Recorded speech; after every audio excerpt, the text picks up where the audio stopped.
ஆடி வெள்ளிக்கிழமை ஸ்பெஷலாக ரொம்பவே சிம்பிள் டேஸ்டியான செட்டிநாடு ஸ்பெஷல் கும்மாயம் எப்படி செய்கிறதுன்னு பார்க்கலாம். இதை செய்கிறது ரொம்ப ஈஸி, டேஸ்ட்டு சூப்பராக இருக்கும்.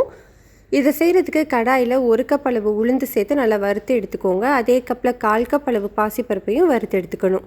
அதே கப்பில் 1/4 கப் அளவு அரிசி சேர்த்து வறுத்து எடுத்துக்கோங்க. பச்சரிசி யூஸ் பண்ணிக்கோங்க. இது எல்லாமே வறுத்ததுக்கப்புறமா இது கூடவே 3 ஏலக்காயும் சேர்த்து நல்ல ஸ்மூத் பவுடராக அரைச்சி எடுத்துக்கணும். இப்போ அரைச்ச பவுடரை இந்த மாதிரி நல்லா சளிச்சு எடுத்து வச்சுக்கோங்க. இந்த பவுடரை நீங்கள் 2 மந்த்ஸ் வரைக்குமே ஸ்டோர் பண்ணிக்கலாம். அரைச்ச பவுடர்லேருந்து 1 கப் மாவு எடுத்திருக்கேன். அதே கப்பில் 1 கப் அளவு வெல்லம், 2 கப் அளவு தண்ணி சேர்த்து வெல்லத்தை நல்லா கரைச்சிட்டு இந்த தண்ணி நல்லா கம்ப்ளீட்டாக ஆறுனதுக்கப்புறமா எடுத்து வச்சுருக்கிற பவுடரையும் சேர்த்து கட்டி இல்லாமல் நல்லா மிக்ஸ் பண்ணிக்கோங்க. இப்போ கடாயில் 1/2 கப் அளவு நெய் சேர்த்துக்கணும். நெய்யை கொஞ்சம் கொஞ்சமாக சேர்த்துக்கலாம். ஃபஸ்ட்டு 2 டீஸ்பூன் அளவு நெய் சூடு பண்ணிவிட்டு நம்ம ரெடி பண்ணி வச்சுருக்கிற கரைசல் சேர்த்து லோ ஹீட்லேயே ஒரு 15 நிமிஷம் குக் பண்ணிக்கணும். இடையில நல்லா நெய் மிக்ஸ் பண்ணி கிளறிக்கோங்க. இந்த மாதிரி அல்வா கன்சிஸ்டன்சியில் கடாயில் ஒட்டாமல் வரும்போது ஸ்டவ் ஆஃப் பண்ணிடலாம். அவ்வளோதான், நம்மளுக்கு சூப்பர் டேஸ்டான கும்மாயம் ரெடி ஆகிடுச்சு. ட்ரை பண்ணி பாருங்கள், ரொம்ப நல்லாயிருக்கும்.